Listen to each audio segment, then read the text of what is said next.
Welcome back to Module 2, Lesson 1, Topic 2. So, how was that last exercise, writing out your personal conflict? I hope it was therapeutic. Not because we want to go back and wallow and stay there, but because we're going to use it as a reference point. We need to identify what personal conflicts are in our lives before we can move further. We'll be addressing it later, so go ahead and just set that aside. And let's continue on to Topic 2, talking about interpersonal conflicts. Interpersonal conflicts are the conflicts that are on a personal or professional level.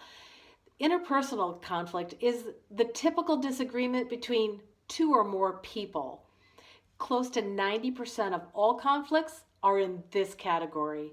It's most often occurs when people or a group of people inhibit one another's efforts to expose or address a need for change, or attempts as their own goal to bring about change. The components contributing to interpersonal conflict include this. Many of them, actually. One is the behavioral component. It's an interference with another person's goal through competition.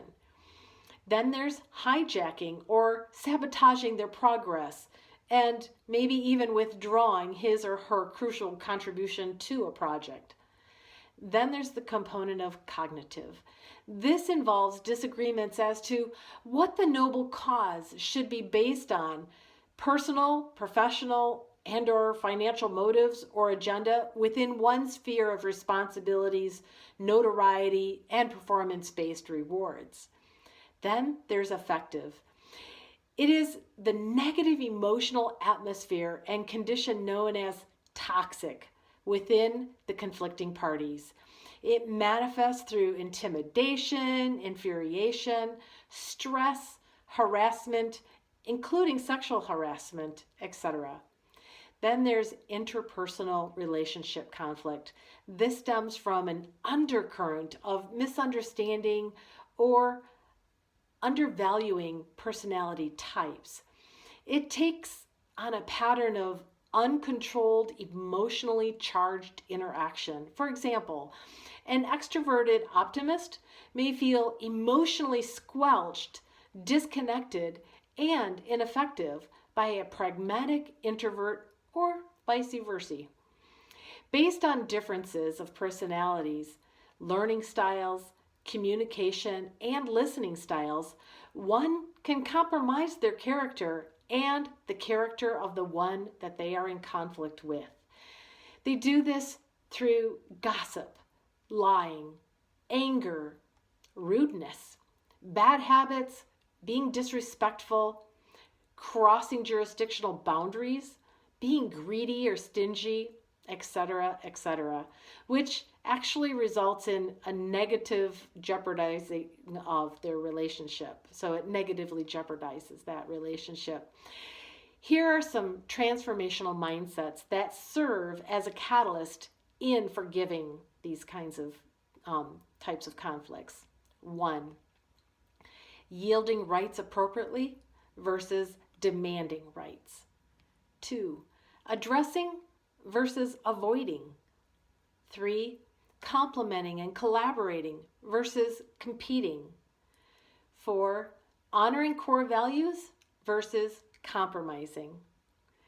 Interpersonal relationships become authentic and mutually profitable through an attitude of forgiveness. It nurtures and cultivates healthy relationships, healthy friendships. Our natural tendencies are to dismiss, detach, and devalue the design, purpose, and function of an individual who offends us.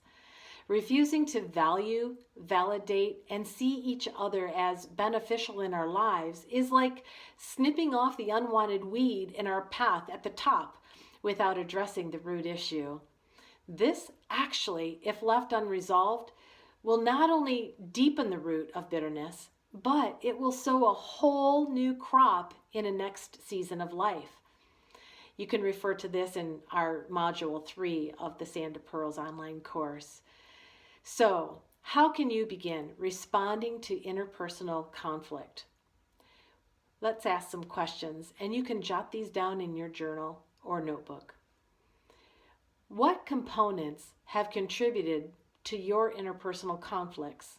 Have they been behavioral, which interferes with another person's goals, with competition or hijacking, sabotaging progress, withdrawing your crucial contribution to the project, or having them withdraw theirs? How about cognitive?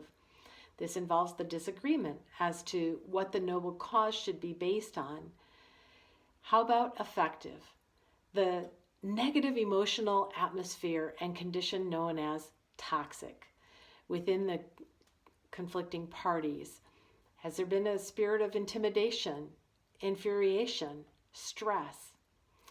What is or has been the undercurrent of misunderstanding or undervaluing personality types and a pattern of uncontrolled, emotionally charged interaction? Can you relate to some personality conflict that you've had where you have become disconnected or ineffective as a result? What is or are your top current and transformational mindsets you will acknowledge and pursue in order to serve as a catalyst in reconciling and restoring your relationship? Are you ready to yield rights rather than demand your rights? Are you ready to address the situation rather than avoiding it? Are you ready to complement and collaborate rather than have a competitive spirit? How about honoring core values rather than compromising? Go ahead and mark the ones that mean the most to you, and then write out your interpersonal relationship action steps in order to grow more intimately in depth of forgiveness. Take time to do that now and return here for topic 3.